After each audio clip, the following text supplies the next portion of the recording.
Welcome back to another episode of the Big Red B Schneid Show. Today, I got a special guest, Nebraska softball beat writer, Alex Berry, joining the show. Alex, how about you just tell us a little bit about yourself, what you're studying, what you do? Yeah, my name is Alex Berry. I am going to be a sophomore at UNL studying sports media communications. And this past spring, I was fortunate to cover Nebraska softball. Um, and I'm really excited. I'm going to be working alongside Bobby next year as an editor. We'll be covering football and a bunch of stuff. And yeah. Yeah, so Alex really kind of took the softball beat by storm and just kind of tell us about what your takeaway was from the softball team. Jordy Ball had arguably, and I think I wouldn't even say arguably, definitively the best season in Nebraska softball history for an individual player. Led the team in the super regionals. But do you think that the softball team really reached their full potential, or do you think that they left stuff on the table? Um, it's I like now that time has gone since the super regionals. I've really started to think about, I'm like, I think they played way better than anyone thought they would. They got a lot of great transfers, Ava Kuzak, Olivia DiNardo, Kylie McGee, just to name a few. And some people expect them to be really good. Some people didn't know how they're going to play, and they just shocked the world. They hadn't made a super regional since 2014, I'm pretty sure. And then to be like literally one air away from making the WCWS, I without a doubt think they reached their full potential. If you would have asked me that question the night that they lost game three, I would have been like, wow, that's a bummer. That's a loss of the season. But I mean, when you're going against Carlin Pickens, who throws 79 miles per hour, I mean, not much you could do there. And so, yeah, I do think Nebraska softball played about as good as anyone thought they could. Yeah, before we dive into some more of the softball, where can people find your Twitter handle at? What's your I believe A Berry 13. So be sure to give Alex a follow on Twitter for Nebraska football coverage this fall. Like he was saying, he'll be covering football with me. And we're going to keep having him on the podcast, looking at doing some good stuff with the other two guys that'll be covering uh, the sports section with us. And just be sure to shoot this video a like and subscribe. Let's keep growing the channel. But yeah, no, I agree with you. But I almost feel with that softball team, this year, it was a bit of a letdown, just how, they take game one at Tennessee in the Super Regionals, and then just they couldn't come through in those next two games. And um, of course, we were watching the games during the Big Ten baseball tournament.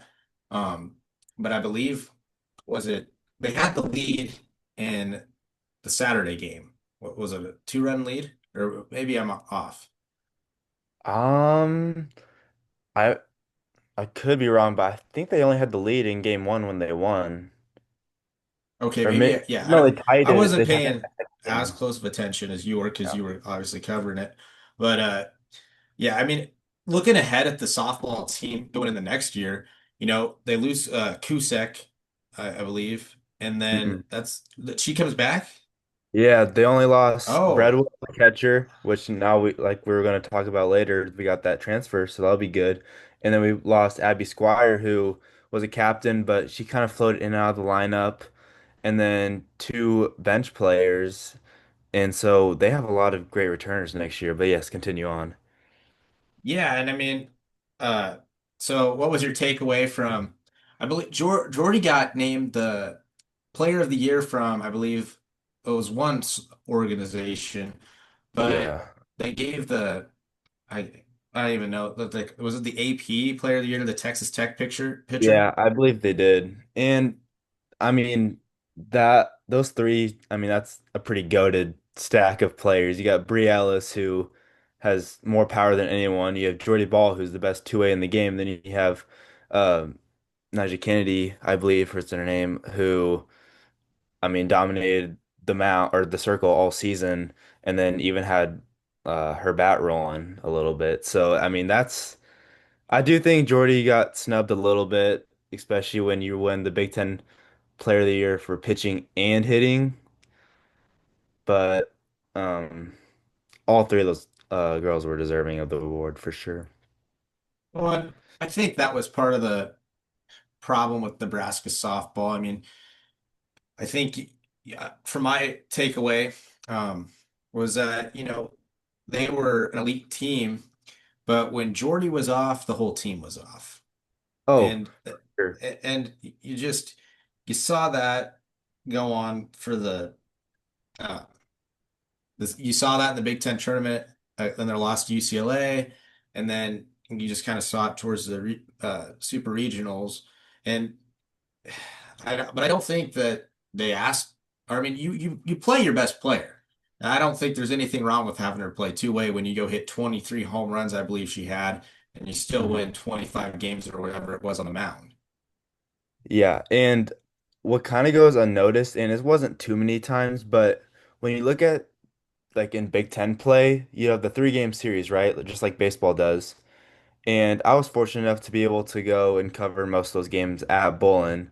And when either Kamenzen or McGee, or even Olensky or Cope would start those Saturday games, those tended to be more losses, you know. But then when Ball would pitch that Friday and Sunday, you would see those 13-1 wins, those 8-2, the 10-2, you know, things like that.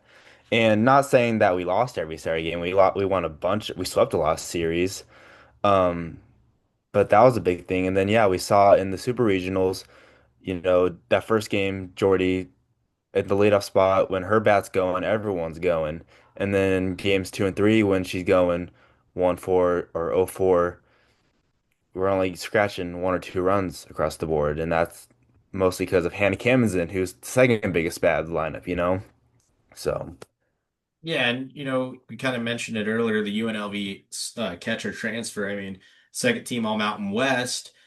That's another bat you can plug into your order. She's I believe, looking at her statistics, I mean, in her career, she's hit 19 homers, and everything. So having that, and that's only as a sophomore. So that's in two right. seasons. So she's entering, you could say, per se, the prime of her collegiate career, possibly. Um, and then if you have a developer, I just, my takeaway from the softball team was, I I give that club a lot of credit for what they were a couple years ago to now where they are now. And I mean, Jordy Ball is a big reason for that. I mean, like you said, it's the best two-way player in softball, and might, when it's said and done after next year, go down as one of the best two-way softball players in collegiate history. And I don't think that's necessarily a stretch, just because of the impact she has. And then I didn't realize Cusek's coming back for another year. I thought that she was a senior. So Yeah. having her back, I mean, I think that this softball team, they got there now. They know what it takes. They can beat the top teams. They went 2-2 against Tennessee on the year, and now that they have that experience. I mean, I think a Women's College World Series berth or bust is kind of the goal for Nebraska softball next season. Yeah. Oh, yeah. Like you just said, next season, because we're losing a lot of girls next year. We had a stacked junior class with the Camden twins, DiNardo, Bella Bacon, of course, Jordy Ball, Kuzak. All those girls are juniors, and so if they want to, you know, make their mark, it has to be done next season because I mean we could get another loaded transfer class the year after, but nothing's going to compare to what we're going to have next year. Do you And that think? starts with No, no, go go ahead. finish. Go finish what you were saying. I'm sorry. And it takes more than just Jordy Ball. Like I saw a tweet before the I think Super Regionals and some I think random fan on X said hot take, but the Huskers are nothing without Jordy Ball. And at first I was like, come on, like no, you got Ava Kuzak, you got the Camden twins, like I just said, all those. And then you kind of saw though in the Super Regionals, you know, once Jordy Ball's not on, you never know, it could happen. Well, and I do think it wasn't as her bat kind of went cold. I mean, Jordy was still Yeah. pitching well, Yeah. Oh but yeah. everybody else's bats were just non-existent for games 2 and 3 at Tennessee. Now, I wonder if Ravel looks to potentially in Nebraska add just maybe obviously, I don't think you're going to go get another Jordy Ball type arm, but if they can get somebody, you know, a solid caliber arm to pair with her, I think Hmm. that will take an immense amount of weight off Nebraska and her. And then let's say next season they get to a super regional, and I know you can pitch a softball pitcher all 3 days, but you can have a pitcher that comes in and pitches an inning or two after Jordy pitches 4 innings, and the Right. fatigue might not show. Especially with softball rules, because you can keep re-entering pitchers. And we had a series against Indiana, and I watched that firsthand. It was Brianna Copeland and whoever their other pitcher was, but literally it would be by the batter. They just swap back and forth. I think they had about 5 or 6 pitching change by the end of the game. But It's crazy. of course, when Jordy Ball can dominate his hitters, it doesn't matter. But there are a few times where Jordy might walk a few hitters or get really deep in counts and then lose them. And That was yeah, Well, I lost some Wi-Fi connection there, but we are back. Anyway, as you were saying, about the pitching changes, alternating each batter and how unique that is. yeah. I mean and to be honest with you, when I covered my first softball game this year, I didn't realize that people could do that. Because I think it was the Texas Tech game, the first one in the year, I guess the only one. But I was like, wait, this girl already pitched, and I looked it up. I'm like, oh yeah. But yeah, I think it'd be nice if Ball could be able to take a breather if she walks 2 hitters in a row or something, because when you're pitching 2, 3 games in a row, throwing 120 pitches each game, it doesn't matter if you're throwing it, below your waist, your arm's still going to get fatigued. Your whole body's going to get fatigued when you're moving that much. And I think if Ravel could bring in at least just one more, preferably maybe like a lefty arm, I think that I guess the more that Jordy can be 100% for her starts, the better it'll be. No, 100% agree. And I think we're on the same page. Softball, pretty successful season. I think they definitely had the potential to make it. I mean, yeah, they made it super regionals. But I will say, I think that it was such a, uh, looking for a word to describe it, but kind of a letdown, but at the same time, the softball team took a big step you saw this season. Now, like when we said, get to the Women's College World Series, get to Oklahoma City. Mhm. Yeah. Now, let's talk about Nebraska baseball.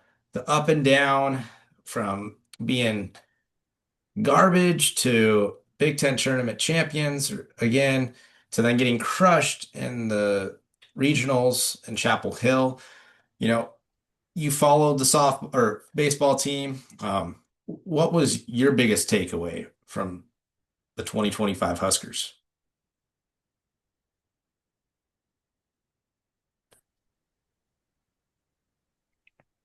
Well, the pitching was very off and on, but I would say mostly off.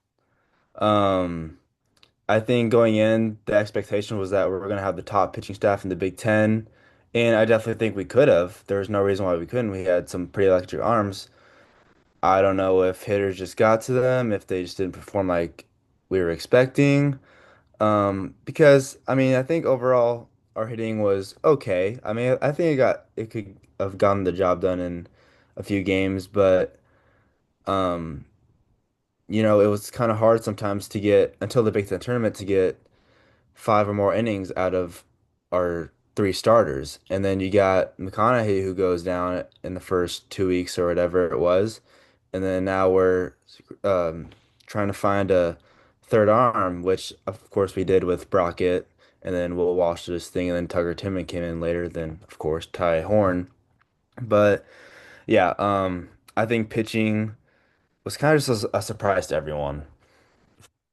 Yeah, and so looking at Horn was I found to be the most intriguing story of the season. Hmm. He had some. He actually started out the season phenomenal, defeating Vanderbilt in the second game of the year in his first start. Then you just saw Ty Horn just really regress from there. But then once April hit, Ty Horn, it was pretty much after I believe that Oregon State series, and Hmm. Ty. I mean, that's where he allowed the Huskers allowed 8 home runs as a team in that game. And then from there, Ty really just kept taking steps. And then you saw once, and even once May hit, Ty Horn was on another level and then shuts down UCLA. And I know it's Holy Cross, you're playing in the regionals, but then he does it again, 100 plus pitches against Holy Cross. I think that the Nebraska's pitching, you get McConaughey back, you'd assume. Sounds like he had Tommy John surgery, which is a tough thing to come back from. But if you get McConaughey back, you have Ty Horn now. Those are potentially two all Big Ten arms you could have next season. And Tucker Timmerman, he had to come back from the injury on his face, so he wasn't necessarily getting to do all that much, and yet he still showed his flashes. So you got Timmerman, Horn, juniors. I mean, McConaughey will be a redshirt junior now. I think that they got three solid pitchers, and then you still bring back Luke Broderick, and there's some freshmen. Gavin Blockowitz, Price Bender showed some good stuff. Novacek. So I think that Nebraska's pitching is set up to be pretty solid next season. Now, the hitting is what is concerning because the Huskers have lost three of their best contact hitters, from my perspective. I mean, when losing Caden Brumbaugh, your team leader in average, then you lose Riley Silva and Robbie Bolin, which were both hitting around the 300 or above mark the whole season. That's tough. And Bolt's gonna have to find him some guys. Now, Nebraska did add an infielder today. I'm trying to, I had it pulled up right here. They added that's right. They added Jet Buck, and I mean he played Division II baseball, but he had 35 home runs and 120 RBIs over the past 2 seasons at the Division II level. Um, so that's maybe somebody you could look to replace Brumbot second base. And then you have Carry on the shortstop. Overbeek's coming back, which I think is huge. Yeah. Getting Overbeek back is critical. So that's huge. And then Case Sanderson, um, he kind of had some downs in the season, but he's still a consistent bat. Yeah. I have a question. Do you think that new the D2 transfer, do you see him potentially being another Kale Frost? Or I know it's so new and so you haven't done too much research, but I mean, with only the D2 experience, do you see him maybe doing a similar role? It's tough to say. I will say my Kale Frost story at the beginning of the season, saying he was going to be a Yeah. game changer for Nebraska baseball, didn't age too well, but Yeah. um, I think that has potential there. Now Devin Nunez is your wild card. Um, they'd like him to play a position. Now, is that going to be left field? Is that going to be second base? Hmm. It's going to be one of them too.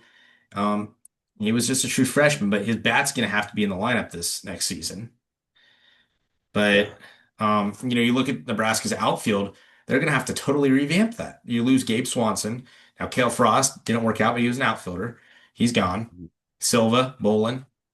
So Brumbaugh played some outfield for Nebraska. So there's five guys right there that played in your outfield. So Nunez likely you'd think would play left field for Nebraska, and Bolt's gonna have to probably hit the portal and get a guy or two. Yeah, and not to mention, I believe Hayden Lewis played some outfield. I know he was the younger guy, but he's Yeah, also out, so he can't come up and play. So, yeah, I mean, Bolt's gonna have to hit the portal or use his high school guys. I do think that the incoming freshman class has a lot of potential. You got Jeter Worthley from Lincoln, catcher, brother of Jalen. Um, I mean, I played baseball against him. I've seen him play. He's a stud. Like his teammate Joey Sunstock, he's gonna be good. Um, those are just some Lincoln guys, and I know they've gotten a bunch of other studs, but Yeah, and then I don't know if we mentioned it, but we did also get a Mississippi State reliever. I Yes, think his name is that is actually Kevin Mantle. He had a 4.3 ERA for Mississippi State. He also pitched at last season for Mississippi State. He also pitched at Cloud County Community College and then K-State beforehand. Um, Sounds like a guy, I'd assume bullpen guy. I see him being the next Drew Christo type pitcher for Nebraska in a way. Because I and would love that. talking about pitching, I don't think pitching is a concern necessarily so much for Nebraska in the portal. If they, I mean, Rob Childress has shown he can develop these guys. Now, you got had all these freshmen, guys like Carson Jasa, TJ Coates are guys to watch next season. I mean, those guys, I think they kind of showed some sparks. They had a couple starts, but I'll still go back to, your big three are Tucker, Ty, and Mason. But I I was talking with the other guy that covered uh, baseball with me, Gio, and he was thinking that they might try to throw Broderick as a starter. I don't know. I think they like him as that eighth, ninth inning guy to bring it home. If they can just get Tucker to be a weekend guy, I think that's a big thing. And you get McConaughey back, Hmm. fully healthy. So yeah. So my takeaway from Nebraska baseball though this season was a big, a bunch of what ifs. A bunch of Yeah. what ifs is what my biggest takeaway was. Because we talked about Nebraska beating Vanderbilt. They went 2 of 3 against Oregon State. They take down UCLA. They take down Oregon in the Big Ten tournament. And yeah, the Nebraska shouldn't have probably been playing after the Michigan State game if the right fielder would have dropped the fly ball. But yet Nebraska was there, and they took down some of the best teams in not only the conference but the country. And two of those, not two of them, not Vanderbilt's number one overall seed, and then of course you had Oregon State, who's in the College World Series, who is one of the favorites to win it all. But when I was looking at Nebraska statistics, let me know what you think of these. So Nebraska last season was 11th in Big Ten with a 275 batting average. They played at 379 runs. So what is intriguing though, Nebraska struck out 23% of the time in their at-bats. The only two teams that had more strikeouts were USC and Washington as a team because Nebraska had 484 total. And you factor in, so watching Nebraska baseball, a big problem was Nebraska's base running. They were caught 28 times stealing base. Washington had 29 for the worst in the conference. So it just kind of goes to show you how the Nebraska failed, and it was constant. I mean, when I was doing my takeaways, they're leaving opportunities out there with runners in scoring position, or how many times they strand them the bases loaded. They have games where they'd strand them 3 or 4 times, and yes, they'd have those games where they'd find a way, but it seemed like they couldn't put it all together because it seems that if Ty was out there pitching 7 innings of scoreless baseball, well, the bats would hit 4 home runs, but then it just wasn't a collaborative effort at times, it felt. Yeah, I agree with you a bunch, and I wasn't able to watch too much of the regionals, but when I was tracking on like ESPN stuff, I constantly was like, "Oh, we got base loaded, one out." Then I check back later, I'm like, "Why don't we have any more runs?" And I go back, I see pop out, strike out, ground out. I'm like, "What's up with that?" And so yeah, they definitely need to get their bats rolling next year. And so like I said earlier, I'm intrigued to see what the lineup looks like next year without all these bats that we're losing and where people are going to float to in the lineup and stuff like that. Yeah, you're absolutely right. And that you could see many different avenues that Nebraska goes. I think they need Dylan Carey to be a 3 to 4 hole hitter that they can count on.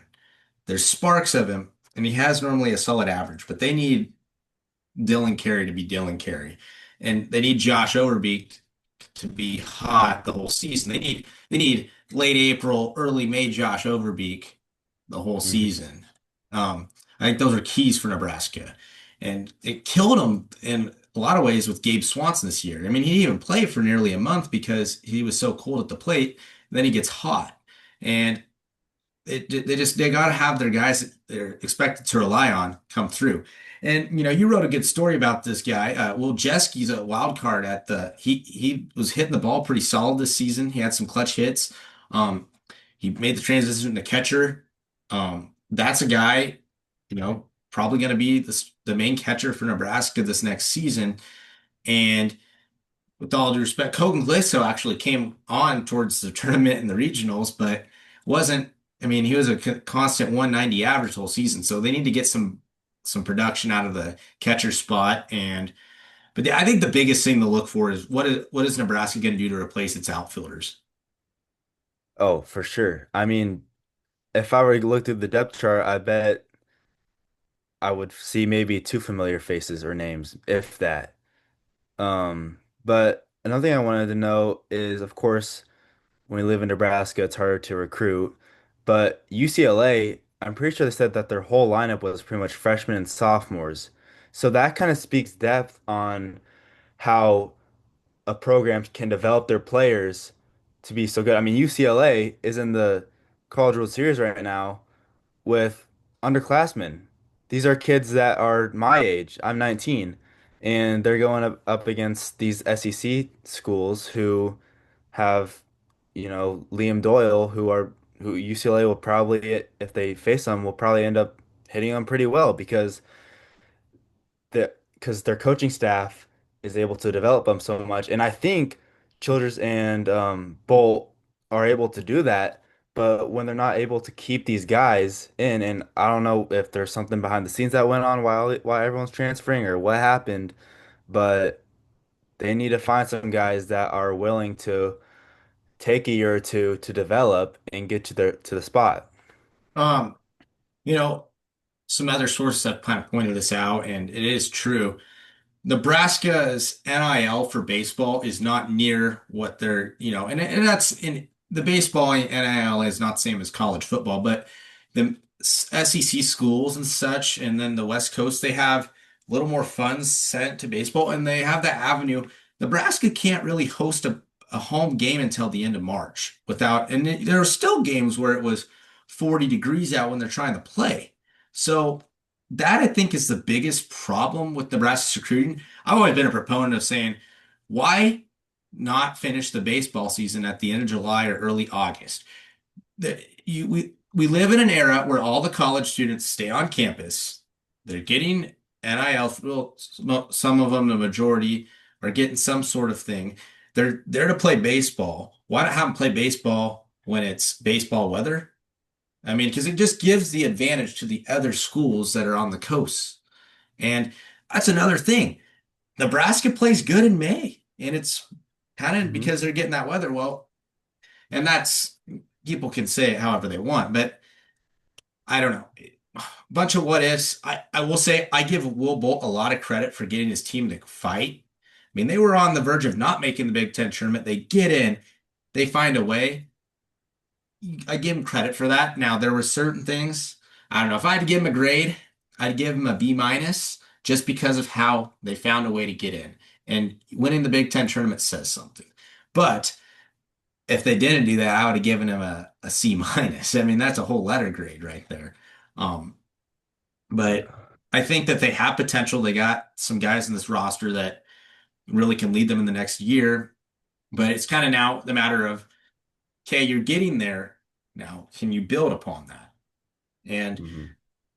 the same, similarly to softball, softball got to the supers. Now, can they take that next step? Can Nebraska secure a spot, host a regional? Can they get there? Because the Big Ten, I mean, yes, you have UCLA, Oregon, USC. Those West Coast schools are always going to be good at baseball. And then you have some other schools, within your region. I mean, Iowa, they choked, but Iowa's has a pretty solid baseball team nowadays. Um, can you be a team that takes care of business in the conference? That way you're hosting a regional. Yeah, So, I mean, without a doubt, baseball having these back-to-back Big Ten tournament champions onto their name should, in theory, help them out with recruiting and all that stuff, and NIL is a whole another story. Don't even get me started about that. But and then yeah, same with softball when you make the super regionals and you get the opportunity to play alongside Jordy Ball. Good things could come out of that. I 100% agree. Well, we're going to wrap it up. Thankful we got through this with the technical difficulties, but I want to thank you for joining, Alex. We're going to have you on for a record prediction show here soon for football. And then we'll be looking at what our avenue route is for the football coverage this fall. We're looking at doing a weekly uh, football podcast. So be sure to shoot us a like, follow Alex, and thank you for listening.